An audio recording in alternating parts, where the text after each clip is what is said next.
Hey, what's up, you guys? My name's Mike, and I'm an activist. I guess you could call me that. I am a warehouse worker. As you can see, this is a fork truck and stuff. I'm just sitting here. Well, I mean, I know this doesn't mean that much, but there are some people running for office that I'd like to publicly endorse if it means anything. I'd like to publicly endorse Frank Edelblue running for governor of New Hampshire because he's sincere, he's generous, he is he'll look you in the eye, he means what he says. And he's a conservative, and he's a good guy, and he's running for governor of my state of New Hampshire. I'd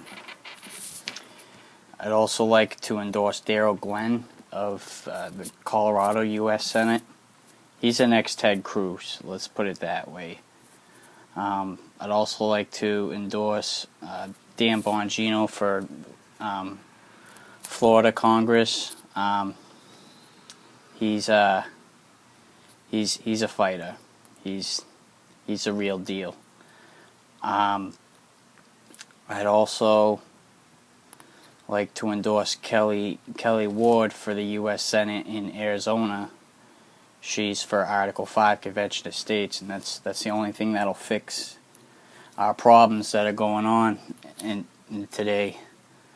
And also, last but not least, I have a friend who's a New Hampshire state representative and a state legislator. His name's Josh Moore. He's running for re-election, and speaking as a conservative, constitutional activist, I endorse Josh Moore. Speaking as a conservative, he's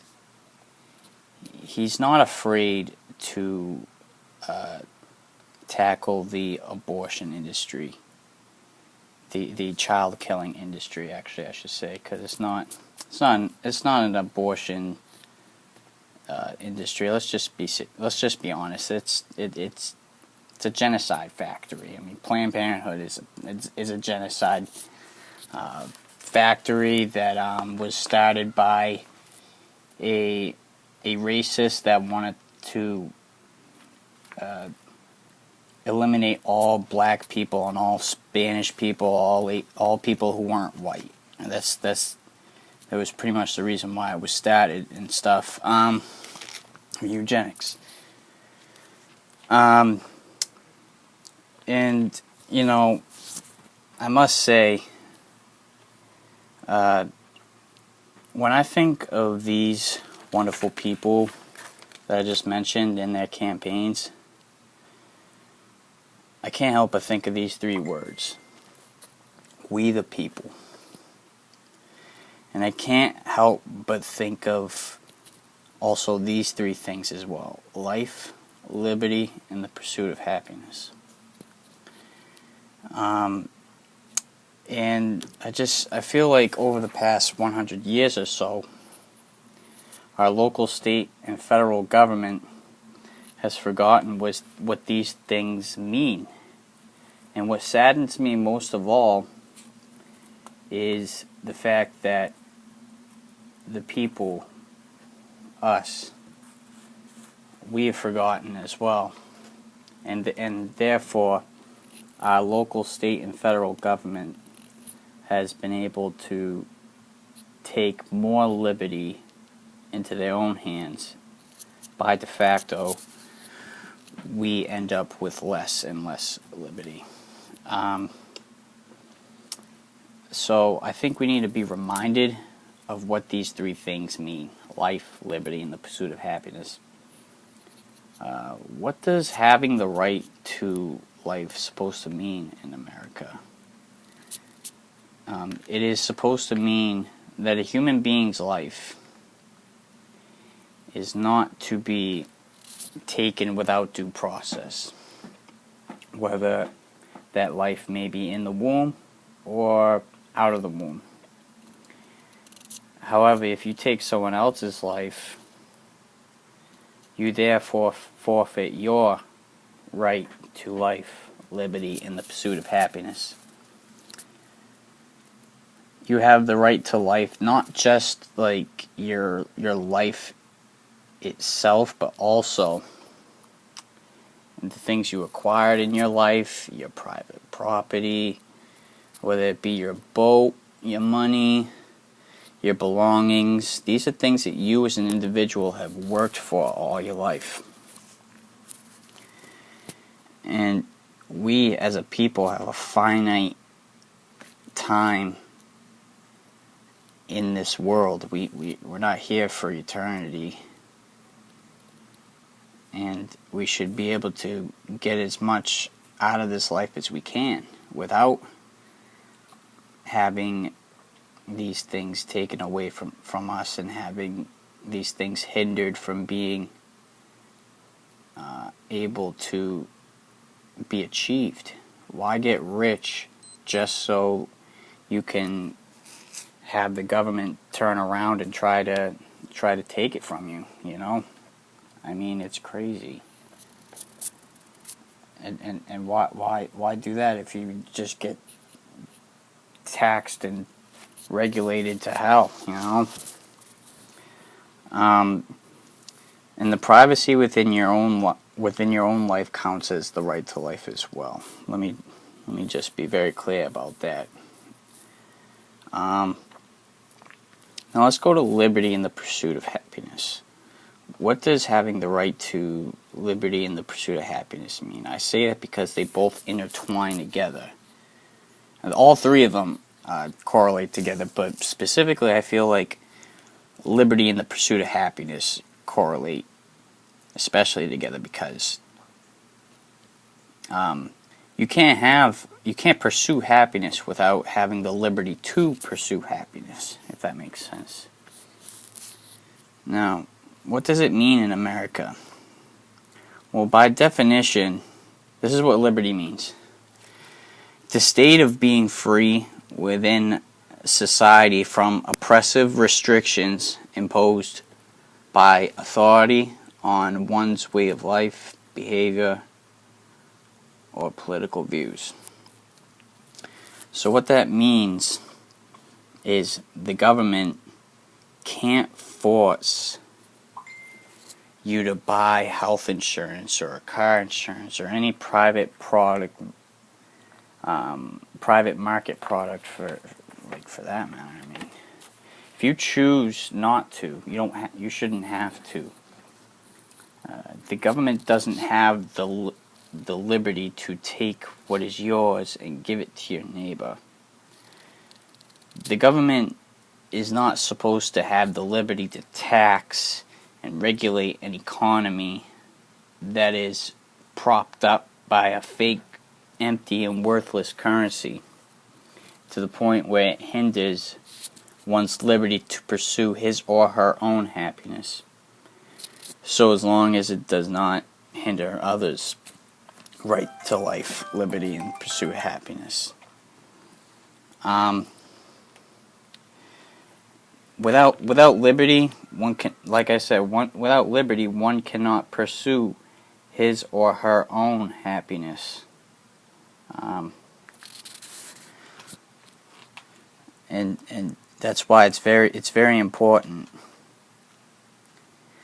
Now, at the beginning, when I think of these people and their grassroots campaigns, I think of these three words: we the people. Now, what do these three words mean? And who are the people that I speak of, you might ask? Your neighbors, your local doctors, your firefighter chief, your local high school football coach, the corner store keeper down the street from you, your town council member, the coal miner, your mechanic, your school teacher. We the people are your children that you love so dearly.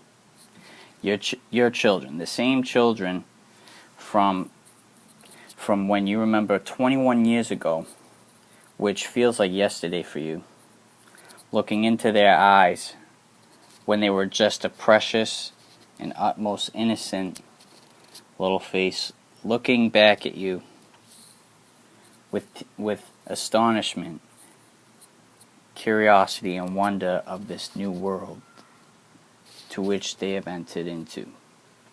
To then looking into those same eyes 21 years later with tears in your own eyes after they had just received their bachelor's degree and they're ready to tackle the world. You say to them, son, I'm proud of you and I love you. We the people are your friends that have stuck by your side from the beginning, always being loyal to you, always being there when you needed help, always laughing with you, and always being a brotherly or sisterly companion to you since day one. You remember those times you guys would always go rope swinging at the lake down the street during a hot day, or the day of your wedding when they gave the toast? Who are these people, you might ask? We the people are the greatest nation on God's green earth, the United States of America. We go to our local baseball games. We eat ballpark franks with mustard, ketchup, and relish. And sometimes we might only want chili with them instead. We have barbecues and cookouts. We have pool parties. We go to church on Sundays. And when we get out of church, we go back home. We call up the guys to watch the game, and we scream at the TV until your wife and your friends' wives come downstairs to tell you, "Shut the hell up! It's just a stupid game." We give to our local charities. We do what the Lord asks us to do, to love our neighbor and help them out of the kindness of our own heart. When their daughter is dying of cancer and they're on the brink of defaulting on their mortgage because all of the medical bills piling up, give out of the kindness of our own hearts.